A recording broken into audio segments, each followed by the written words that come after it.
Então, eu fui convidado para falar sobre, como meu irmão John aqui falou que você tem que ensinar muito sobre psicologia e como usar isso na igreja, né? Então, brincando, né? Brincando.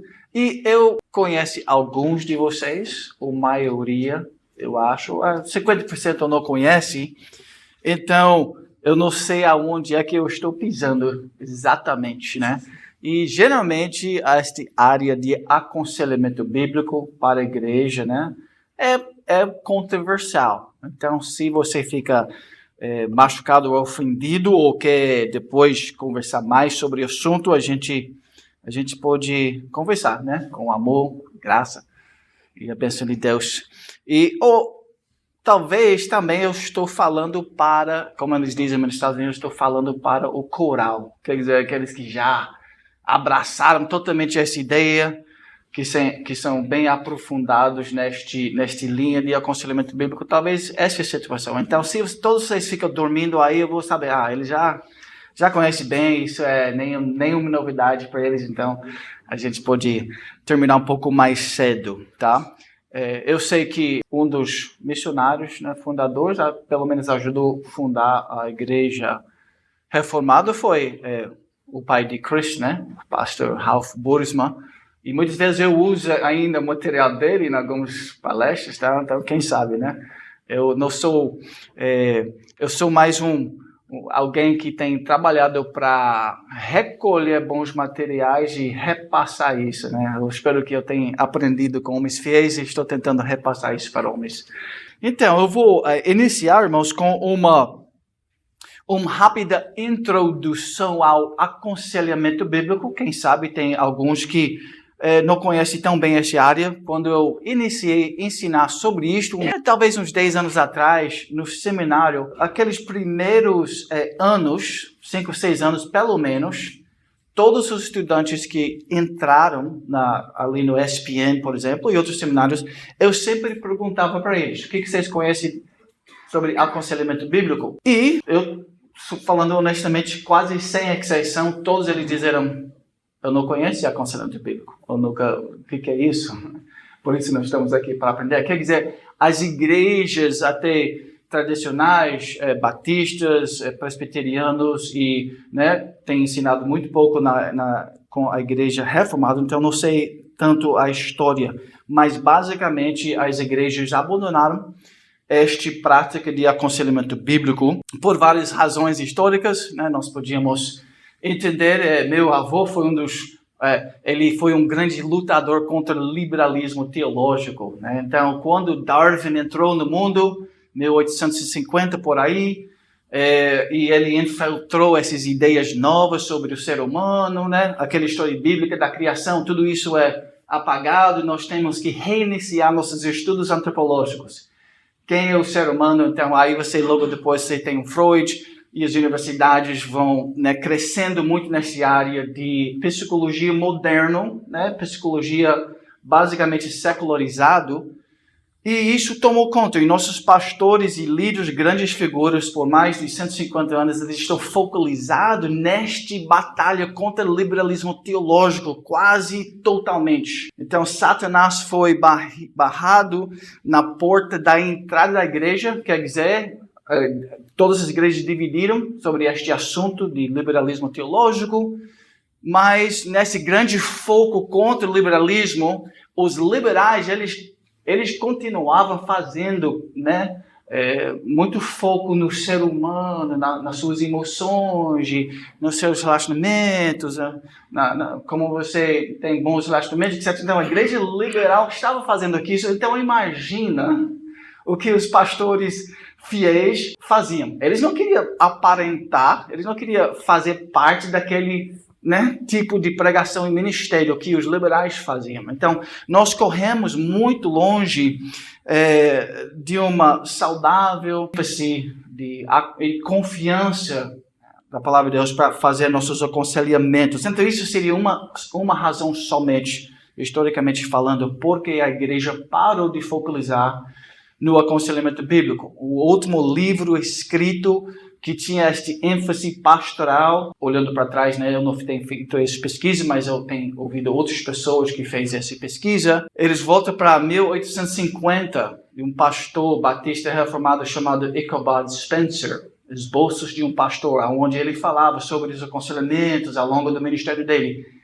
Daquela época, você não tem nada até basicamente Jay Adams em 1970. Ele foi convidado para ensinar um curso no seminário, por aí em 1965, por aí no Westminster, nesta área de aconselhamento pastoral, que não foi exatamente a área dele. Ele foi mais na pregação, homilética, etc.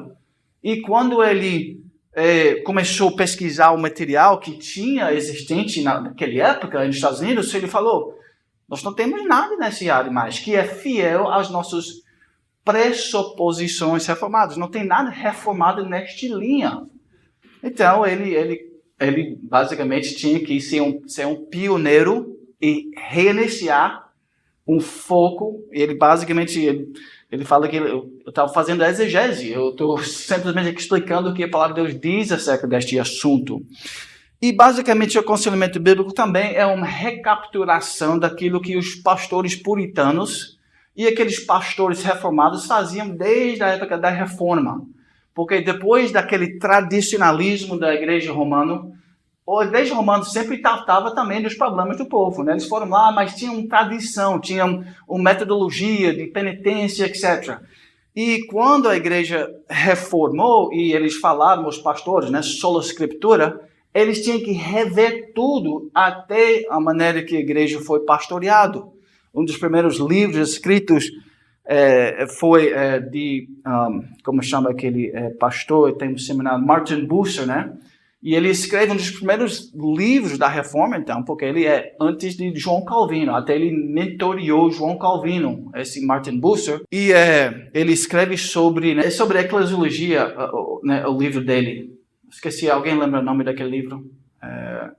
É sobre o coração humano, como o verdadeiro pastoreamento do coração, algo assim. E o primeiro capítulo, ele fala acerca dos membros sendo envolvidos na vida uns dos outros. Ele cita todos aqueles textos uns dos outros. Então, ele está incentivando na igreja protestante reformada esta ideia do sacerdócio universal. Tá? Todos os santos sendo assim, quer dizer, mães e pais têm que saber a palavra de Deus. Então, imagina presbíteros. Eles têm que ser líderes nesta área de conhecer a Bíblia. Então, o que é aconselhamento bíblico? Porque isso é um pouco esquecido até dentro da igreja evangélica. Este tipo de conversa dentro de uma igreja evangélica geral seria uma novidade total. Então, eu tenho ouvido muito isso. Esse tal de aconselhamento bíblico, isso é uma onda que está aqui, que vai passar. Na verdade, isso é falado por pessoas que não conhecem muito bem a história. Que os puritanos, os pastores pós-reforma, eles faziam muito aconselhamento bíblico. Você tem um livro clássico de Richard Baxter, né, por exemplo, que é deste tamanho, literalmente, maior de todos aqueles livros. E letras bem pequenas que você quase não consegue ler. E é tudo sobre teologia na prática, economia. Ele tem um parte clássico ali sobre orgulho, né? Como lidar com orgulho e repor isso com humildade. É um texto clássico e muito profundo. Então, esse é assim que os pastores e os líderes da igreja, eles faziam depois da reforma. Eles analisavam a palavra de Deus e aplicava aquilo à vida das pessoas. Então, o que é aconselhamento bíblico? Vamos lá.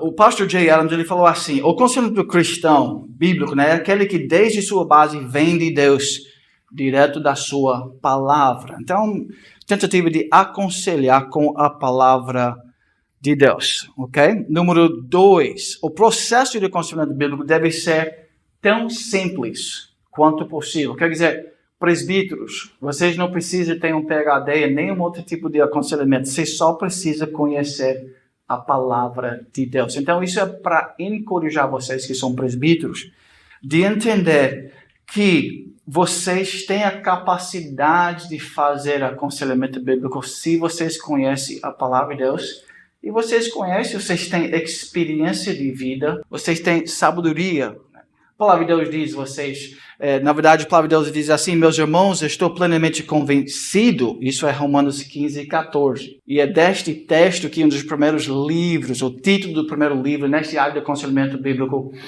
foi extraído deste texto de Romanos 15, 14.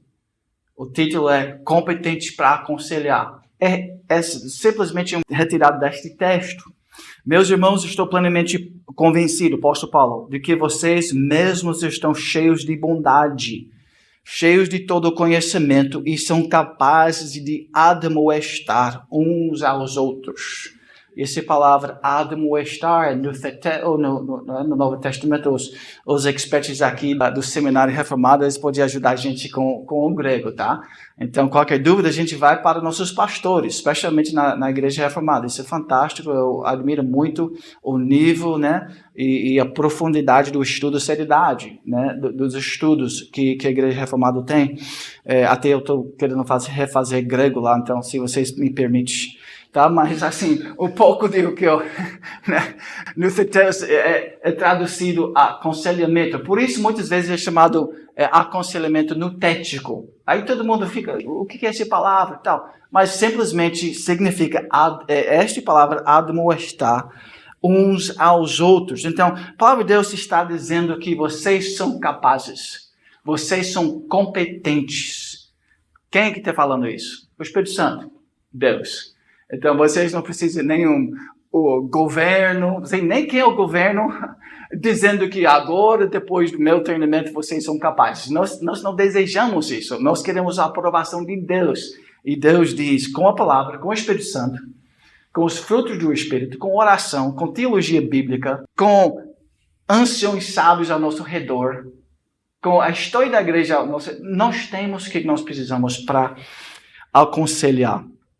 Então, o apóstolo Paulo aqui, ele estava convencido de que os romanos eram capazes de admoestar ou aconselhar uns aos outros. Mais uma vez, não é que todos tinham graduação no seminário, eles não fizeram extensos cursos na área do aconselhamento bíblico, que talvez seria uma coisa boa de fazer. Mas, o que você precisa? Um estudo sério da palavra de Deus, mas todos os presbíteros. Isso é possível para todos os presbíteros. Não precisa de nenhum tipo de especialidade. Ok, então, de acordo com esse texto, para santificação pessoal, você não precisa nada mais do que a palavra de Deus. O que vocês precisam, né? Estão cheios de bondade e você precisa de um profundo conhecimento da Bíblia, cheios de todo o conhecimento. Ok, por que então nós devemos estar engajados? Falando sobre o temor dos homens, muitos dos jovens da sua igreja, eles sofrem muito com o temor dos homens.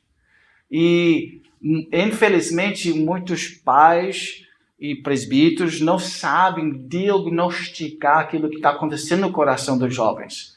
Então, e não é só os jovens, na verdade, são todos nós. Então, as pessoas sofrem por anos, décadas, sem ter alguém, um homem sábio, chegando na vida deles, na visita pastoral, naquele conversa, e dizer, olha, meu amigo, você conhece o temor dos homens? Por que você está sentindo tanto vergonha? Por que você tem medo de falar em frente de pessoas? Se eu vivia numa igreja reformada desde a infância e por 20, não sei quantos anos, eu lutei muito com o temor dos homens e certamente eu iria ser diagnosticado com alguma doença mental. Qual seria o tratamento? Eles vão me colocar debaixo dos remédios para que eu me acalmar, porque eles vão chamar isso de homofobia social, etc, etc. Tem muitos e vários nomes. O que era? Idolatria no meu coração. Eu precisava alguém chegar para mim, um presbítero, um homem de Deus, dizendo, filho, para de respeitar, reverenciar tanto a opinião dos homens, porque isso faz parte do orgulho do ser humano. Na verdade, o ser humano, ele não pode trazer para a sua vida felicidade, ele não pode trazer sustento, ele não pode trazer shalom, paz. Ele simplesmente não é Deus, ele não tem essa capacidade. Então, confia no Senhor e pare de confiar nos homens. Isso que eu precisava aprender.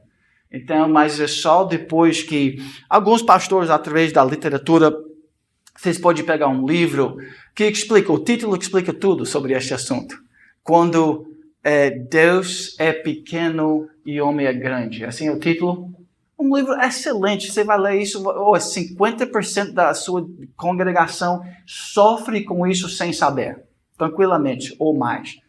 Quando as pessoas são grandes, na minha perspectiva, um atleta muitas vezes é guiado pelo temor dos homens. Está vendo como teologia, idolatria, tudo isso está saindo do coração. Mas isso é totalmente conectado com a nossa teologia. Então nós precisamos fazer essas conexões e aplicações teológicas na alma do ser humano. Então, por que o aconselhamento bíblico? Muitos conselheiros cristãos hoje têm adotado o que acreditam ser as valiosas percepções e técnicas da psicologia secular, argumentando que as verdades da psicologia são essenciais para ajudar as pessoas a lidar com seus problemas. Vocês acreditam que o apóstolo Paulo, Pedro, que eles tinham, os recursos necessários para lidar com os problemas da Igreja de Cristo naquela época? Você acredita que Agostinho, que Calvino tinham os recursos?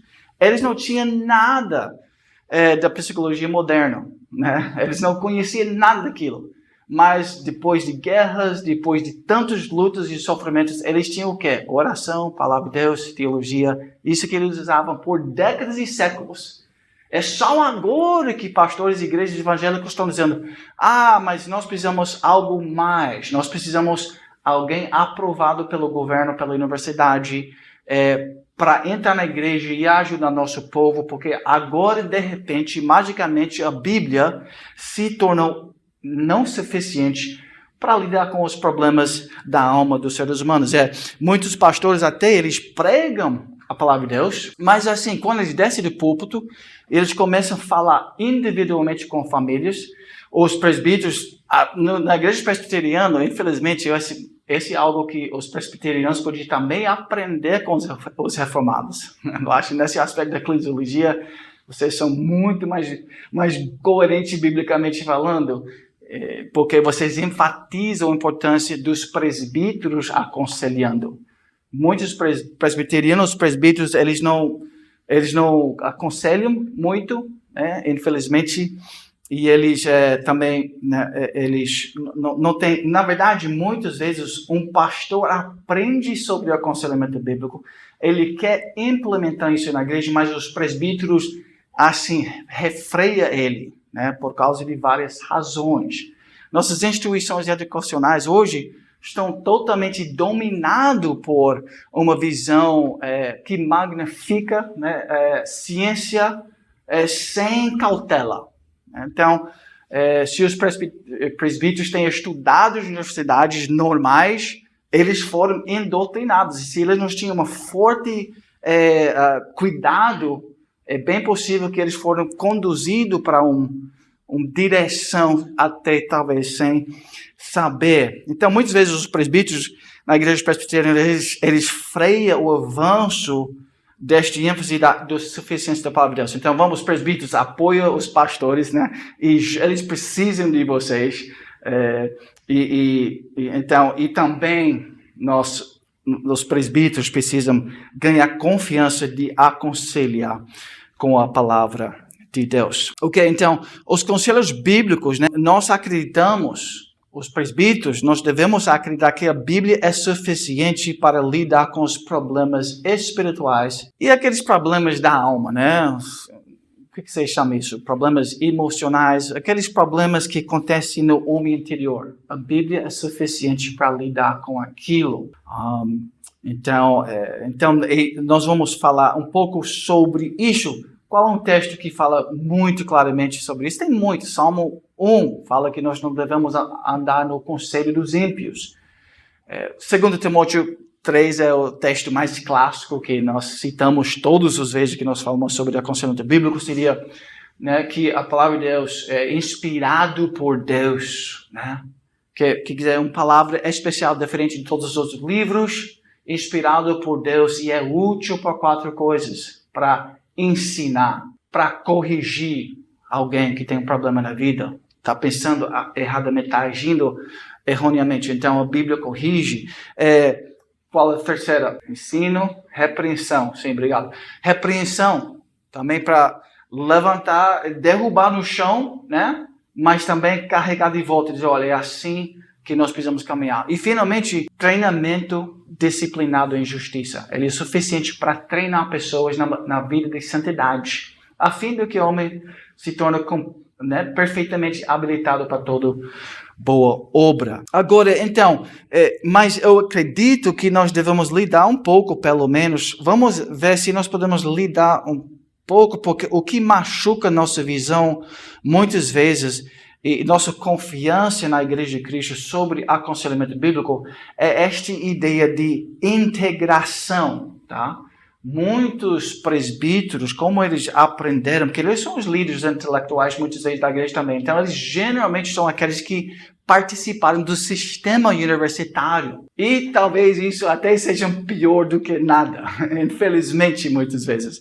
Porque eles foram ensinados ali a integrar, né, os sistemas psicoterapeutas, né, e as práticas do pensamento pagão com práticas cristãs. Então, eles tentam misturar as duas coisas. E isso muitas vezes é chamado de psicologia cristã. Então, muitos na igreja evangélica, eles acreditam que nós precisamos de uma mistura. Vamos chamar isso então de... Nós vamos abraçar muitas coisas dentro que Freud ensinou e a universidade está ensinando, mas também nós vamos tentar casar isso mais com teologia, vamos chamar isso de psicologia cristã. Então, como tem a palavra cristã, muitos na igreja evangélica, eles abraçam isso como sendo o verdadeiro caminho. Ok, vamos lá, vou ter que pular certamente. O que é a posição integracionista? Que isso domina a igreja do Brasil, assim, sem dúvida nenhuma. Isso domina a igreja provavelmente ocidental, tá? O que é a posição integracionista? Eles dizem assim, eles vão dizer coisas assim, todo mundo sabe que a Bíblia não é psicologicamente complexa, refletindo os pontos de vista do pensamento primitivo. A Bíblia é antiquada em sua teoria sociológica. Você não pode ir a um documento antigo e esperar lidar com os problemas sociais do século XXI. A Bíblia deve permanecer em seu próprio ambiente, né? Ela precisa ser atualizada com uma compreensão contemporânea dos fenômenos psicológicos e sociológicos. Essa é basicamente a ideia. Aqueles que criticam um posicionamento da suficiência da palavra de Deus para a vida da igreja. Mais uma vez, mais uma posição sobre integracionismo. Eles dizem assim, com todos os seus pontos positivos, a Bíblia é simples, antiquada e fora de sintonia com as teorias psicológicas modernas. Embora possa ter sido adequada para lidar com a vida no passado, a Bíblia não está à altura da tarefa de enfrentar os problemas modernos. Embora boa o suficiente em seu próprio contexto, salvação, culto e teologia, ela precisa ser atualizada em relação ao aconselhamento bíblico. Tá? Então, isso sempre foi um dos ataques, né, de Satanás contra a palavra de Deus.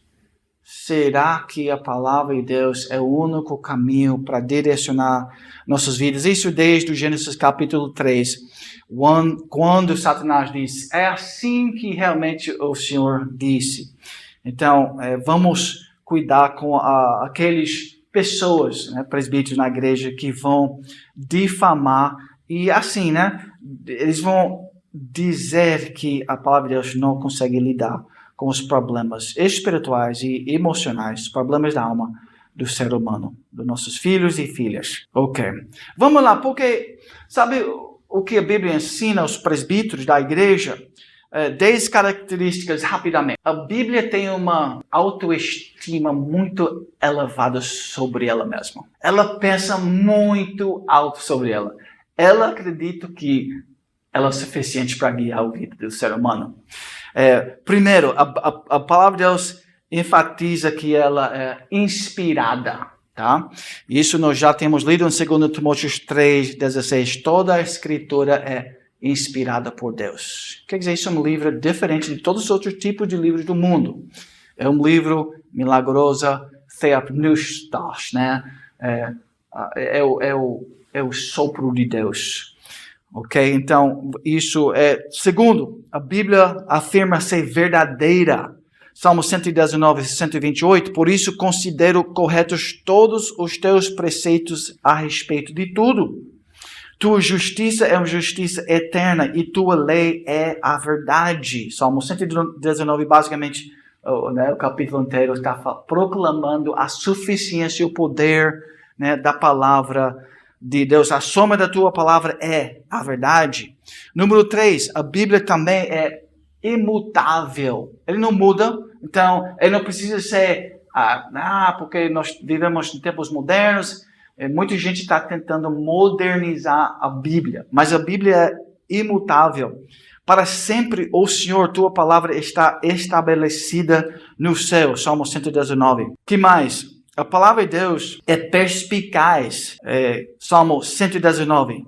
Mais uma vez, tenho mais perspicácia do que todos os meus mestres, pois teus testemunhos são minha meditação. Olha, eu tenho mais sabedoria dos meus mestres, porque eu medito na lei do Senhor.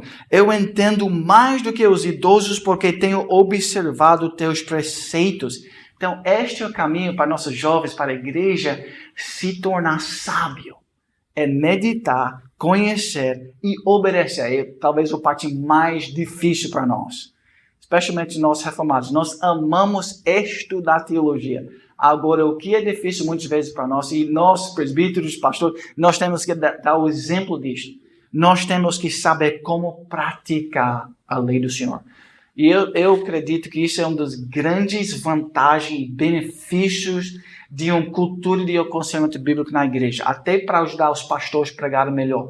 Porque quando você pensa em termos de aconselhamento bíblico, você sempre está pensando como essa teologia de união com Cristo, que é uma doutrina maravilhosa, de Colossenses 3, 1 a 4, por exemplo.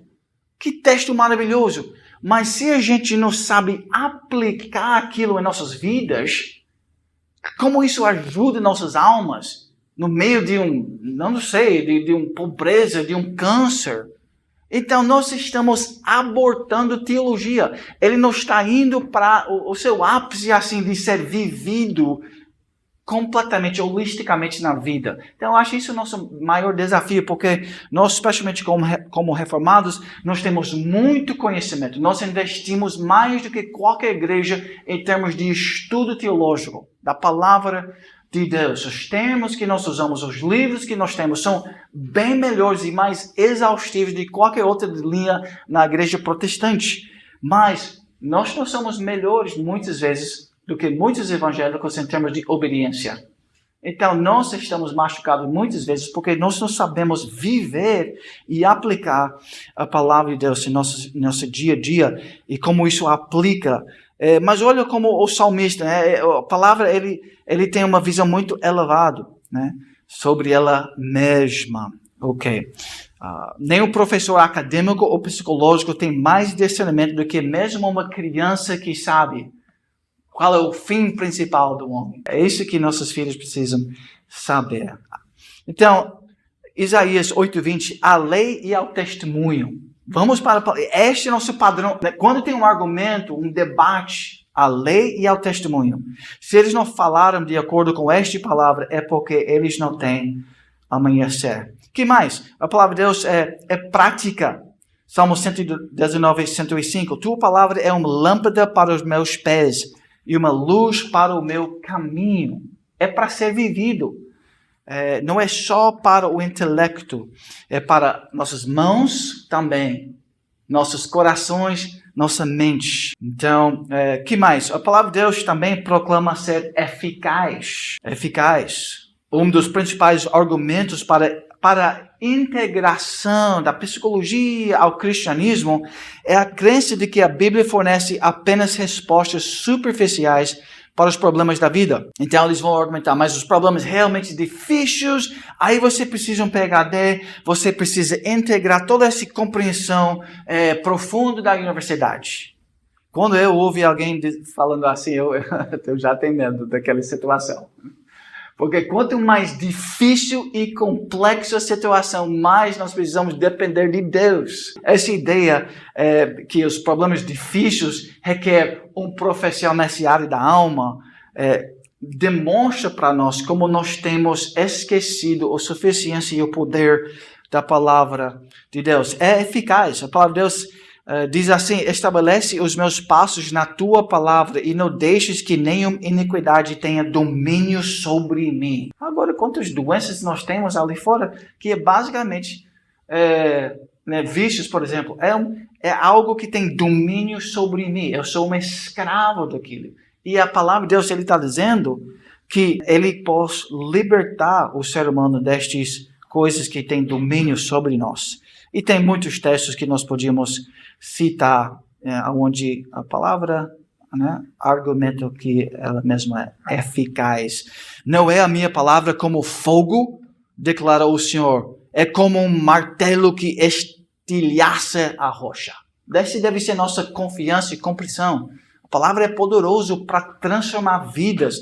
Agora, se nós temos, como líderes da igreja, uma visão meio light nessa área de aconselhamento e a suficiência da palavra de Deus, a igreja nunca vai trilhar este caminho.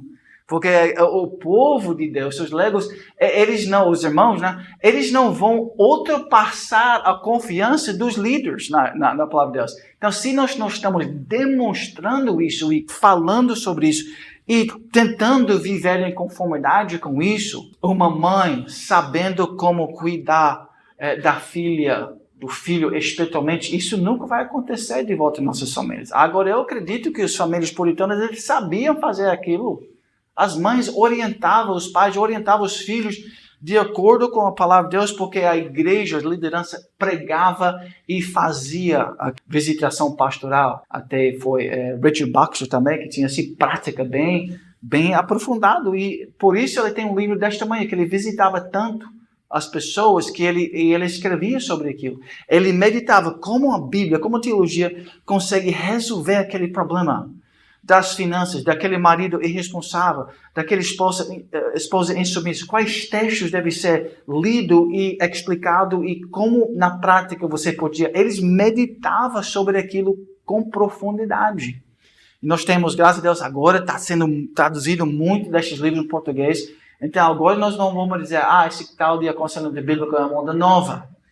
Joe Beeke falou que basicamente o que David Powlison, o que Jay Adams e muitos desses outros autores estão fazendo, eles basicamente simplesmente estão reavivando aquilo que os puritanos já faziam por muito tempo. E nós devemos continuar, e os presbíteros, os líderes da igreja têm que abraçar essa ideia se a igreja vai adotar esta visão. Mais uma vez, João 17. Eles não são do mundo, assim como eu não sou do mundo. Santifica-os na verdade. Tua palavra é verdade.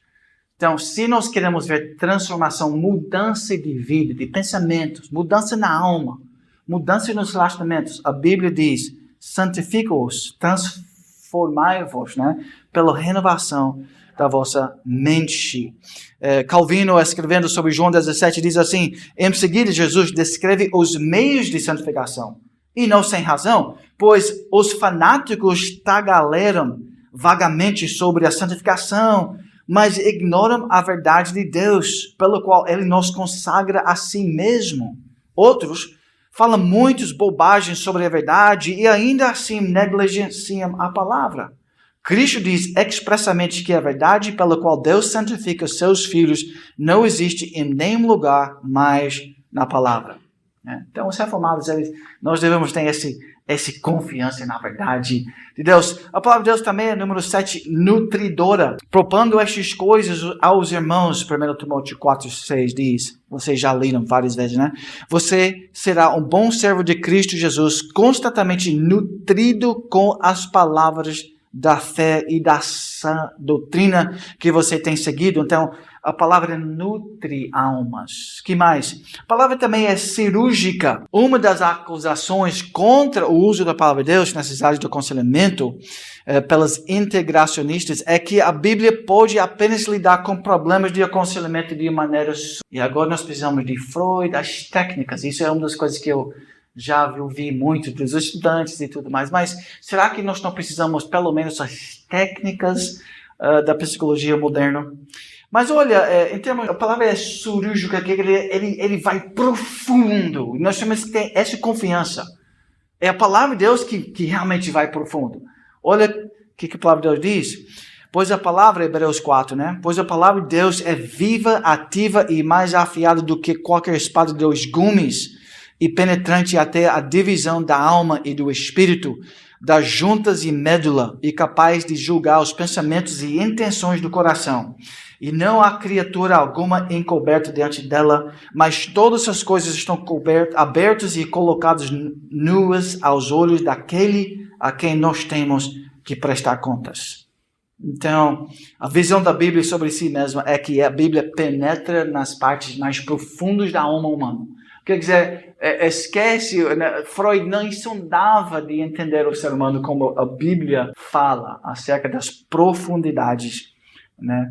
E a penetração da palavra de Deus em nossas vidas. Também a palavra de Deus é acessível. Nós entendemos o caminho da salvação. Nós podemos entender a lei do Senhor. Nós podemos entender santificação progressiva. Quem? Um filho de 7 anos, ele consegue entender todas essas coisas. Claro que nós podemos ir muito profundo com a nossa leitura teológica. E eu sei que nós gastamos muito tempo, pastores e líderes, né, tentando entender melhor, cada vez melhor. Estou lendo um livro fantástico sobre o Pentateuco, né? Who shall ascend to the mountain of the Lord? Já leu, né? É um fantástico, estou aprendendo um monte de coisa ali, foi traduzido para português. Fantástico, você vai aprender muitas coisas. Então, mas assim, as coisas básicas, isso é alcançável para o povo de Deus. Nós não podemos retornar ao gnosticismo, né? Em termos de psicologia cristã, que nós precisamos universidade, PhDs, um pouquinho de Carl Jung, um cara muito espiritual, e nós precisamos este nível de conhecimento que só alguns profissionais têm. Mas o povão e os pastores, presbíteros, eles não são competentes. Nós precisamos essa sabedoria espiritual elevada demais. Mas isso é nada mais, nada menos do que uma nova forma de gnosticismo, uma heresia na igreja primitiva que ensinava que você precisa destes mistérios e que só certas pessoas têm acesso a isso.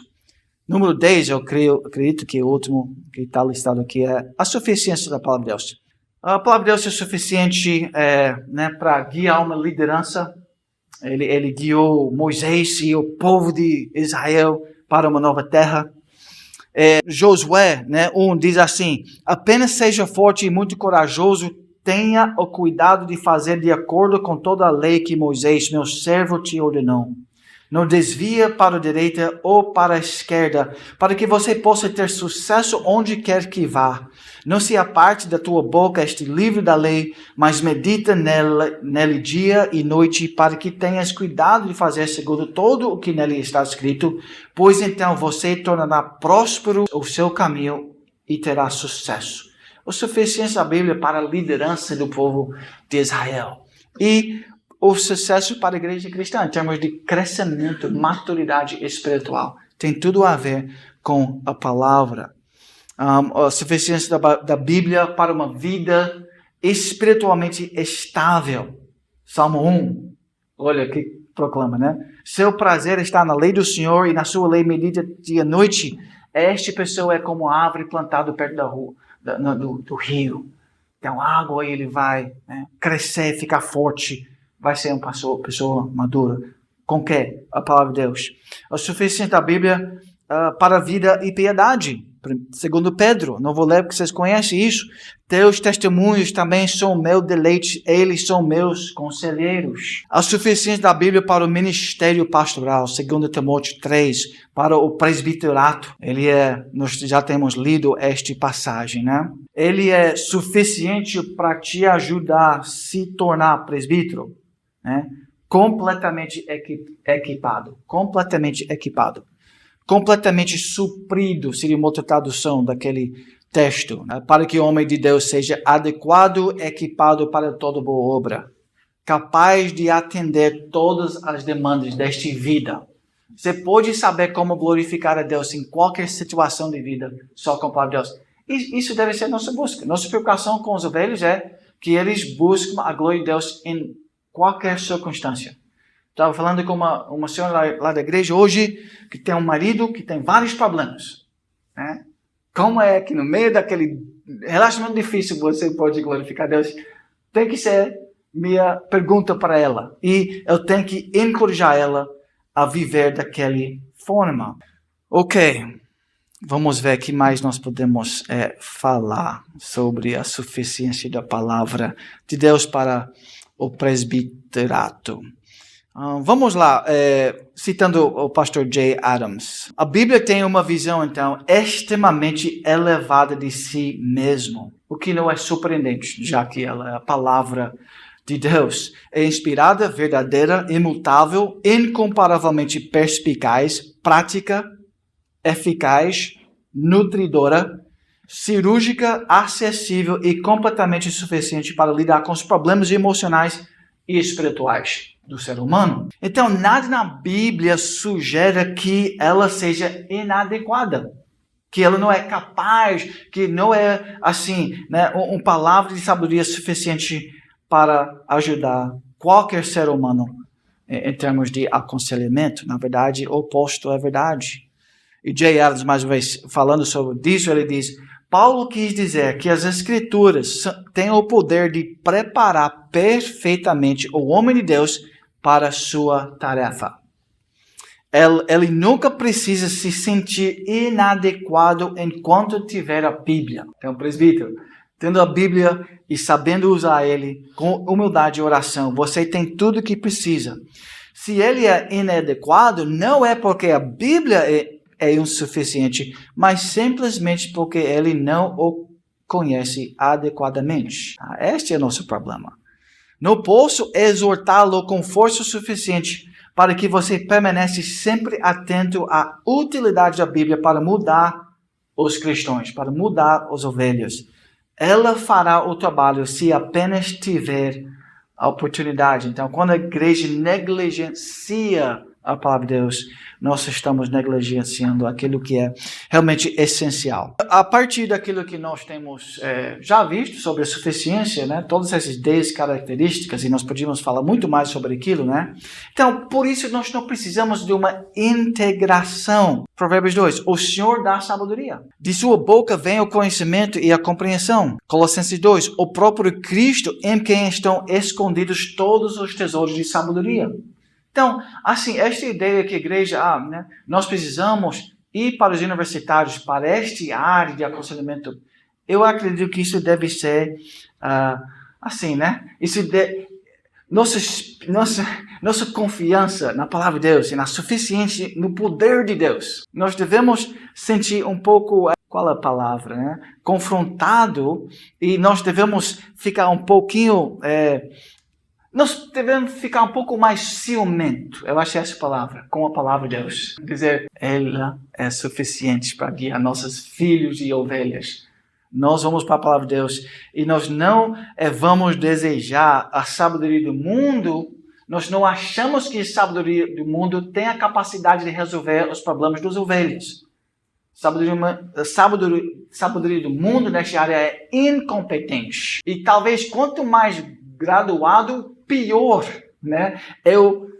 Agora, no Brasil, isso é muito difícil falar, porque nós temos um amor e um respeito para a ciência, quase uma adoração. Quase que a ciência se tornou a verdade absoluta. Nós precisamos talvez leia alguns dos filósofos reformados, né? Tem um que diz assim, uma lei científica dura 10 anos no máximo hoje em dia.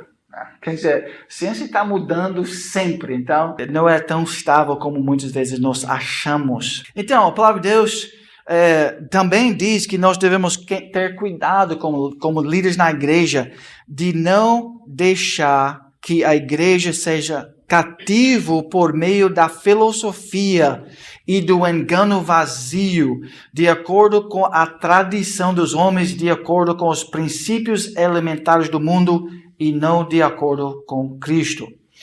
Então, essa ideia de integração, né, das ideias do mundo, mais uma vez, Cristo é suficiente, a palavra de Cristo é suficiente. Vamos ter um pouco mais ciúmes, como o apóstolo Paulo tinha.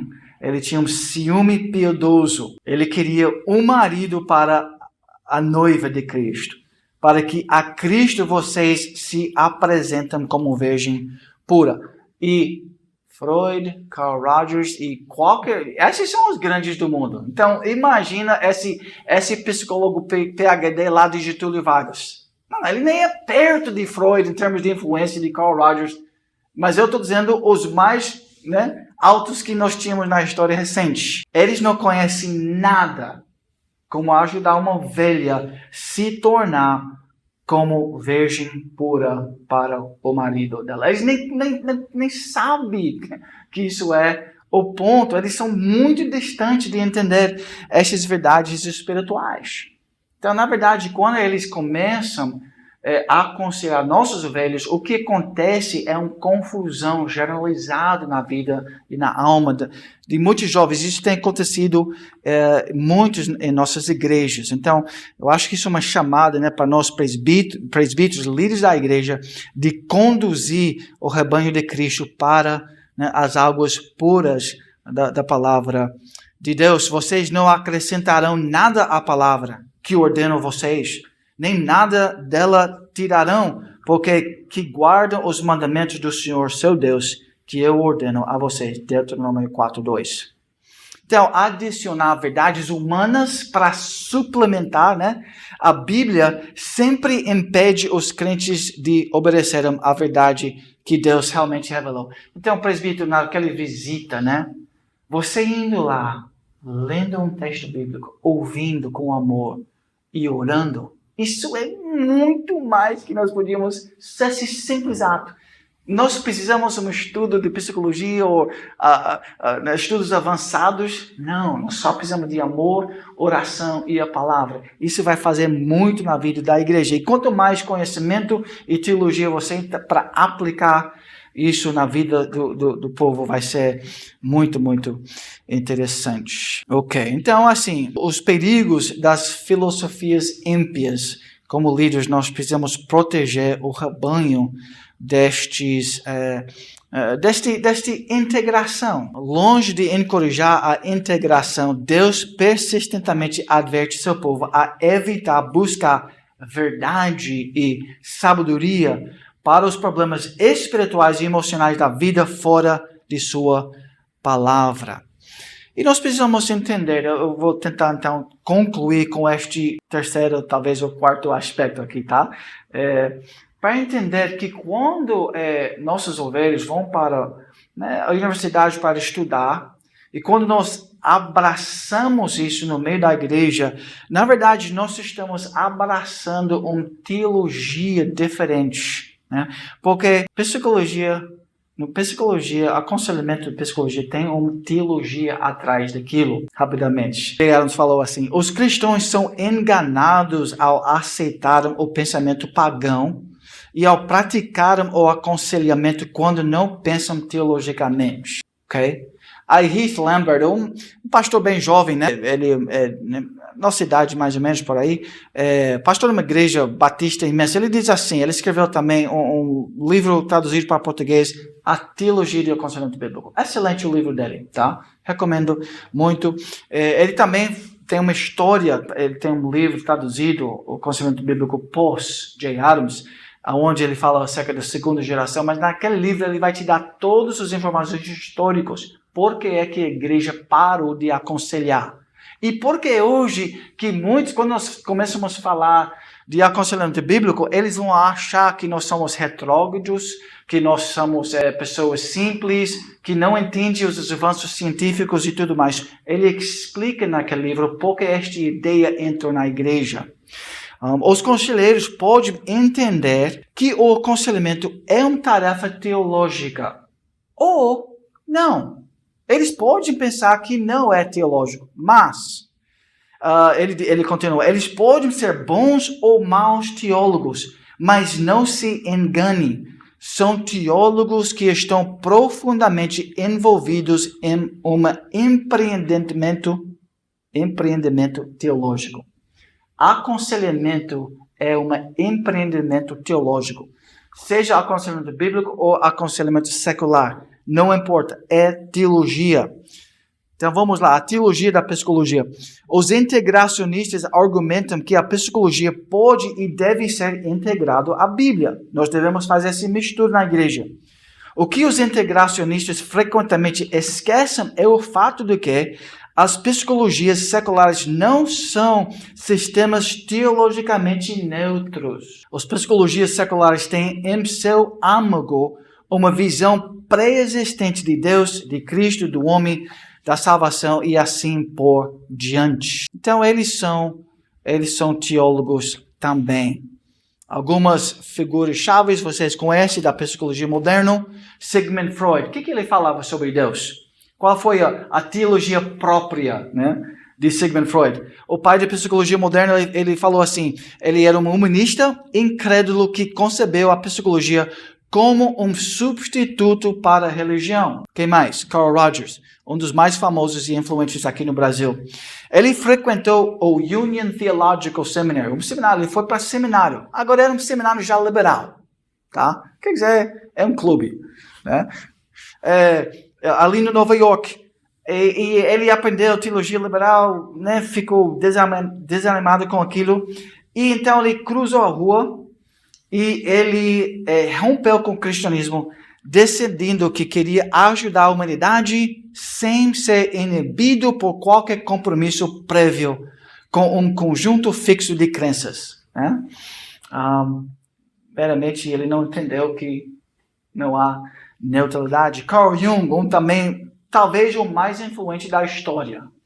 E hoje eu acho que é o que mais, né, Hollywood, né, os influenciadores, eles bebem. E eu tenho ouvido pastores, eles abraçam Carl Jung, sabe por quê? Porque ele gostava de espiritualidade. Carl Jung, a grande variedade de experiências ocultas de Jung incluiu supostas conversas e até viagem com os mortos. Irmãos, nós estamos lidando, em termos das figuras centrais, com satanismo puros e simples. Essas são a teologia destes homens. Seu guia espiritual desse famoso psicólogo, Philemon, tornou-se a base para as teorias psicológicas que Jung desenvolveu ao longo da sua vida. Quer dizer, é uma espírita. Em contato com os espíritos, ele desenvolveu as teorias deles. Isso é também verdadeiro para Carl Rogers. Carl Rogers, a esposa dele estava doente por muitos anos. E naquela época, ele teve um caso sexual com outra moça. E ele sentiu muito mal sobre aquilo e ela morreu. Aí ele entrou em contato através, né, desses meios, não sei, satanismo, né, espiritismo. E ela falou para ele, eu te perdoo totalmente, completamente. E eu quero que você sente bem sobre você mesmo, o jeito que você está. Eu te aceito incondicionalmente. Basicamente, essa foi a mensagem. E ele sentiu tão bem com aquilo que ele desenvolveu um sistema de psicologia onde ele aceita o cliente, o jeito que está. Ele não vai ensinar, ele não vai aconselhar, ele sempre vai apoiar e, né, amar o paciente. Esse foi, mas ele recebeu isso de Satanás. O que os profetas ao longo da palavra de Deus dizem? Assim diz o Senhor, povo de Deus. Vocês têm que se arrepender disso. A palavra de Deus sempre confronta o pecado e encoraja o evangelho.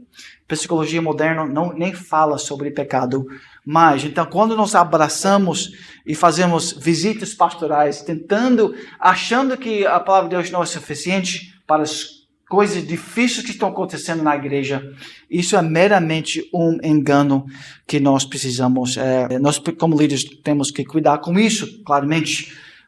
Na área de antropologia, quem é o ser humano, eles têm uma antropologia, irmãos. A Bíblia explica uma antropologia e psicologia tem uma antropologia que está em competição com a palavra de Deus.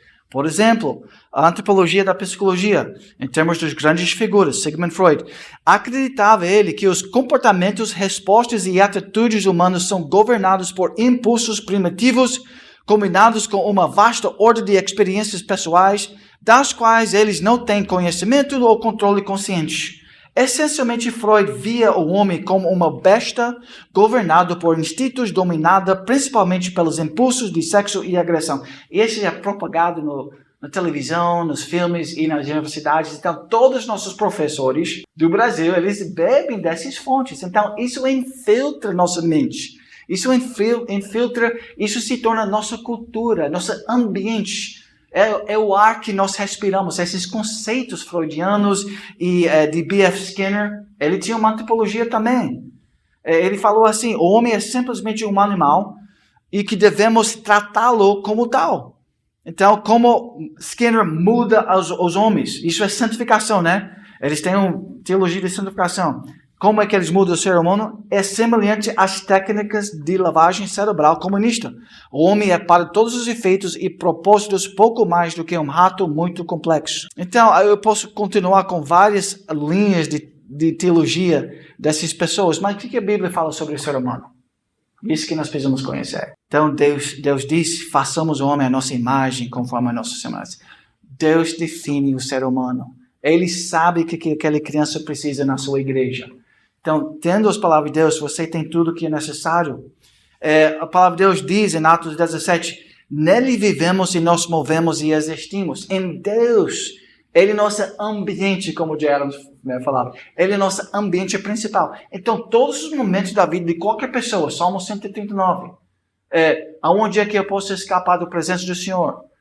Se eu estou tendo crise de casamento, se eu estou na cama, se eu machuquei, não importa, Deus está presente. E a pessoa e o ser mais importante que aquele ovelha precisa é a presença, palavra de Deus. E isso é a realidade mais verdadeira sobre o ser humano.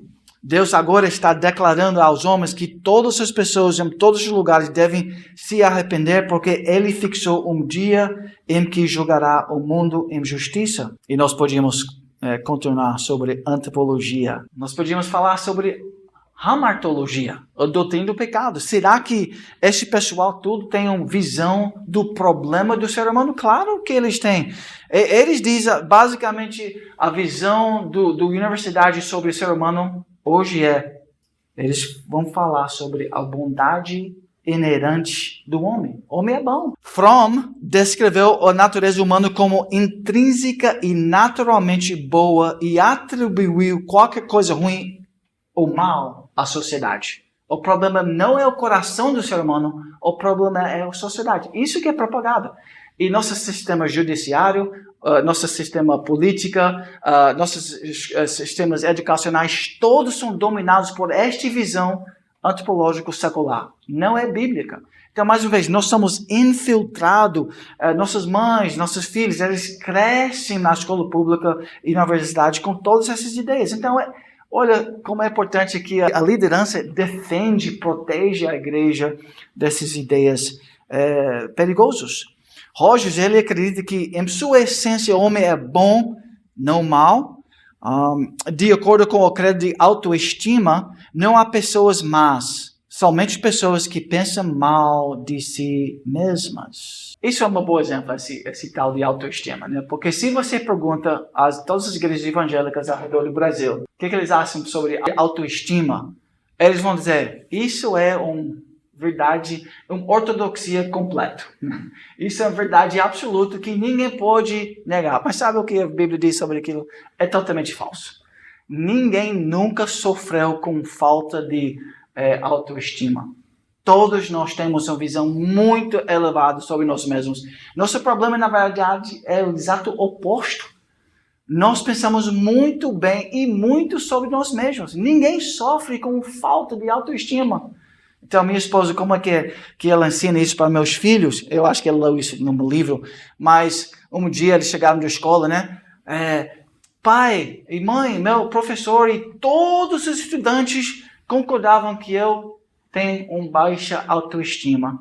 Então, ela falou, ok, filho, vamos lá para a cozinha e nós vamos sentar e conversar sobre isso um pouco. Então, ela pegou um belo sorvete lá da geladeira, ela pegou e ela colocou um monte de sorvete numa tigela, né?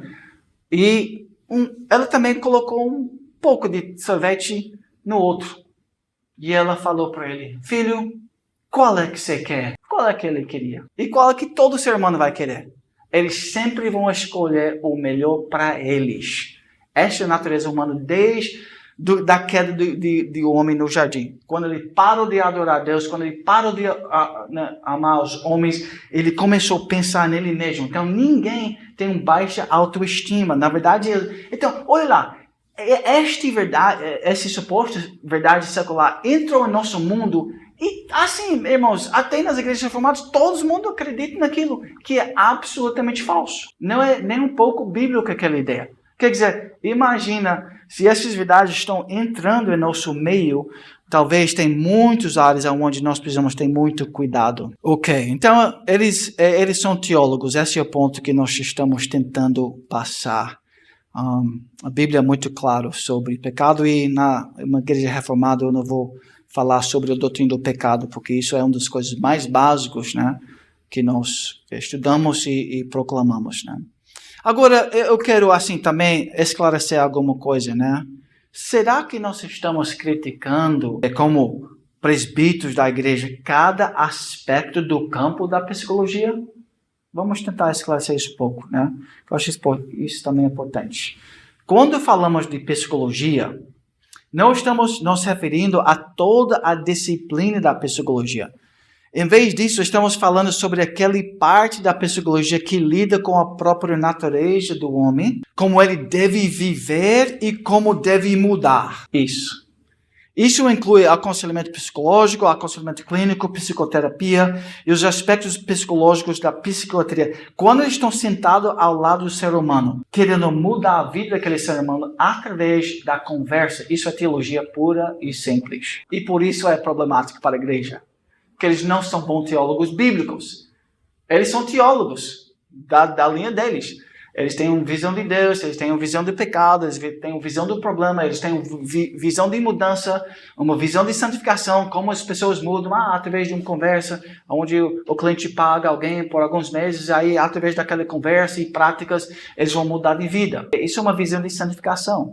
Eles têm uma visão de justificação, eles têm uma visão do escatológico, eles têm tudo isso.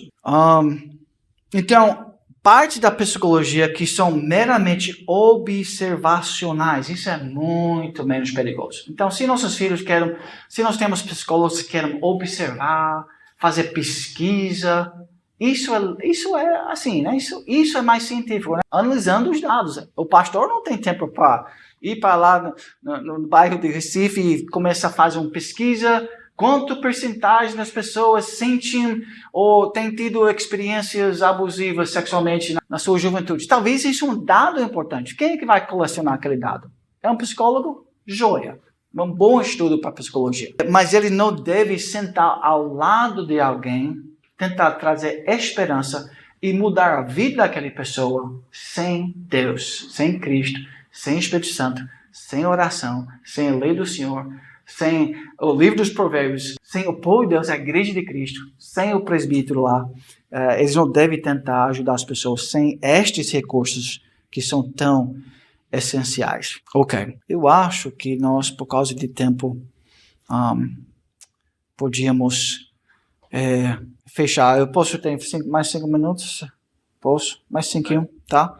Algumas crenças ou práticas psicológicas que não são científicas, mas que a igreja muitas vezes aceita. Então, presbíteros, vamos estar cientes. Por exemplo, a bondade inerente das pessoas. Isso é pelagianismo puro e simples. Isso que é proclamado em todos os cantos hoje em dia. E nós somos pelagianos em termos da cultura. Autoestima elevada é essencial para uma vida bem-sucedida. Irmãos, isso é uma ortodoxia secular que entra na nossa cultura, mas não tem nenhum base científico para isso. Essas são teologias e opiniões, isso são filosofia. Né? Os primeiros 5 anos de sua vida determinam quem você vai ser para o resto da sua vida. Isso não é científico, é só uma teoria. Interpretação dos sonhos, nada a ver com ciência. Autorrealização é a chave para o viver estável.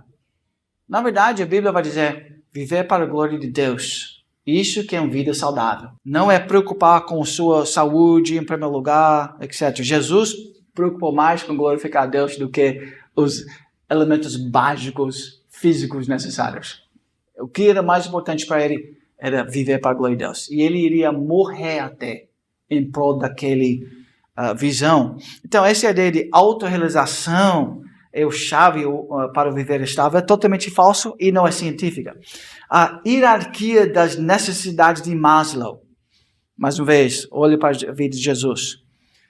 Existem pessoas que estão dispostas a passar fome e sede, até mesmo morrer, pelos valores que Maslow supôs serem menos potentes do que as necessidades psicológicas. Quer dizer, a ideia não é científica, mas inundou todo o nosso sistema educacional.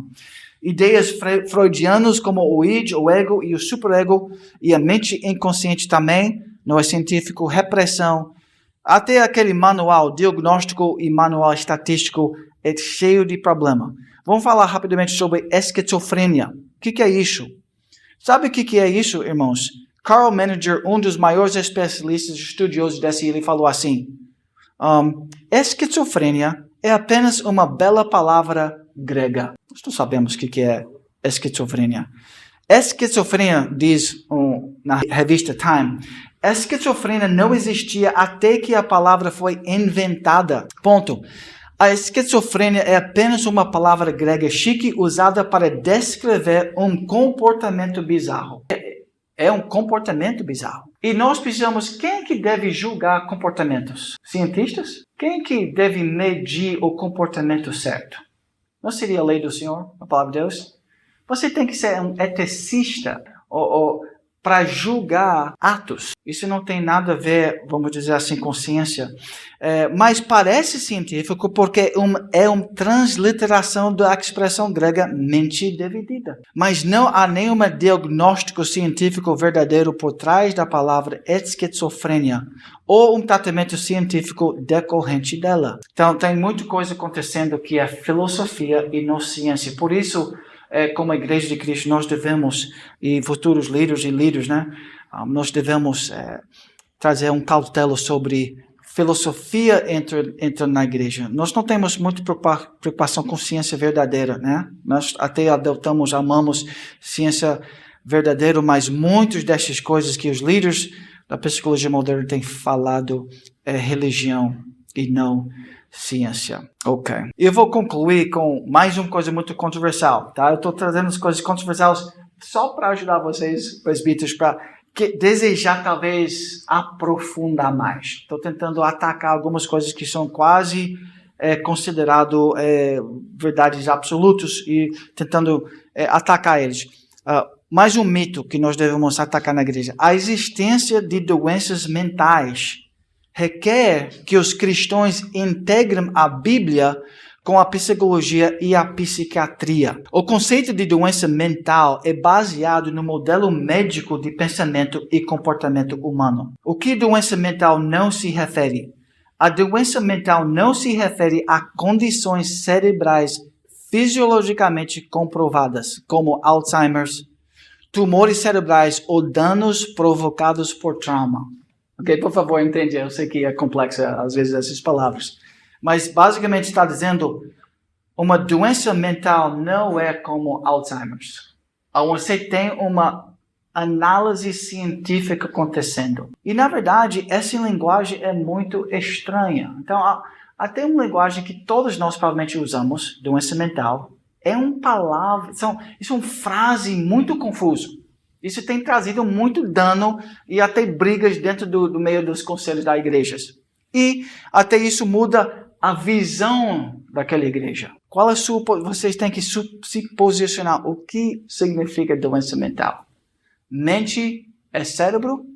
Se eu pergunto isso para 99 pessoas em 100 no Brasil, eles vão dizer sim, mente é cérebro. Mas biblicamente falando, mente é alma, mente é espírito, mente é coração, mente são os pensamentos.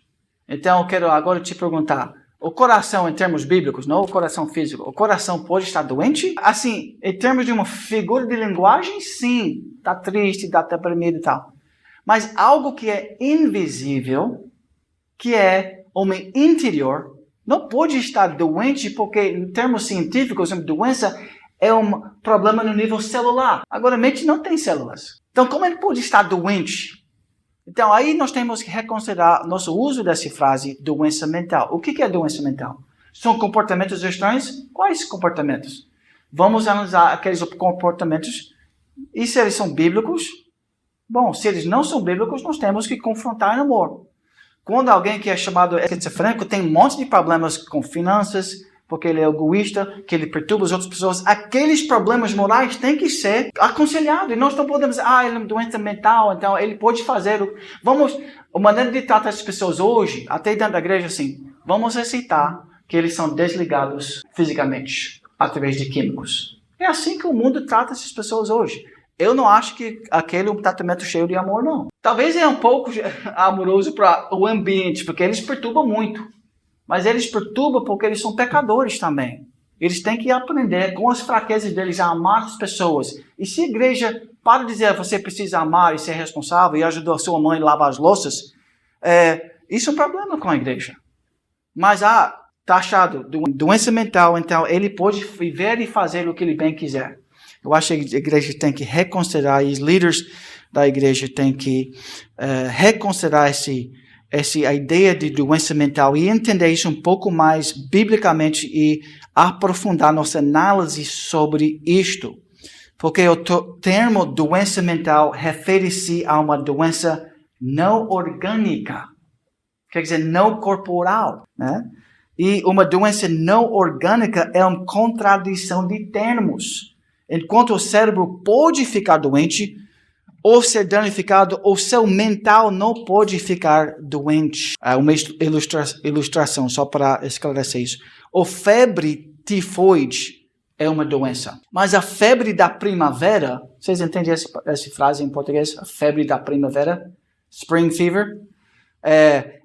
A extrema irritabilidade por ficar isolado ou as dores de amor não são como febre tifoide. Então, a palavra reside quando nós aceitamos essa linguagem no meio da igreja, quando nós usamos metáforas, o que acontece é que o povo começa a pensar que é uma linguagem literal. Então, quase hoje todo mundo pensa que doença mental é literal, mas a mente não pode ficar doente, porque ele não é um aspecto físico do ser humano. Agora você tem que ter uma tipologia bíblica para entender que o ser humano é corpo e alma. Aí volta para a antropologia bíblica, né? Se o ser humano é só corpo, então aí só existe o físico. O materialista acredita assim. Mas nós somos um povo que acredita no espírito e na alma. Tem muitos médicos que têm falado muito sobre isso, muitos livros escritos sobre isso, e até muitas pessoas seculares, como alguém muito famosamente chamado Thomas Szasz, que escreveu muito sobre doença mental, e tem um livro chamado O Mito da Doença Mental. Mas esse lado, porque isso não ganhou a cultura e o sistema financeiro e as universidades, então essas ideias são esquecidas bem rapidamente em nosso meio. Ok, eu certamente falei muitas coisas controversiais, então só tem tempo mais para brigar. Mas eu espero que nós temos visto que a Bíblia, presbíteros, né? Quando você usa a Bíblia de maneira sábia e apropriada, você vai ajudar o povo de Deus a mudar de vida para a glória de Deus. Isso deve ser nosso grande expectativa e esperança. Então, vou finalizar com isso, Seja um bom conselheiro, salvo em Cristo, alguém santificado, alguém que está crescendo também na caminhada cristã. Você tem uma visão elevada de Deus e uma visão inferior do homem. Você tem confiança na palavra de Deus. Você é humilde, paciente, cheio de compaixão. Você é um perdoador. Você conhece as pessoas. Você é sábio, disciplinado, corajoso, perseverante e dedicado à oração. Se sim, você é apto para aconselhar.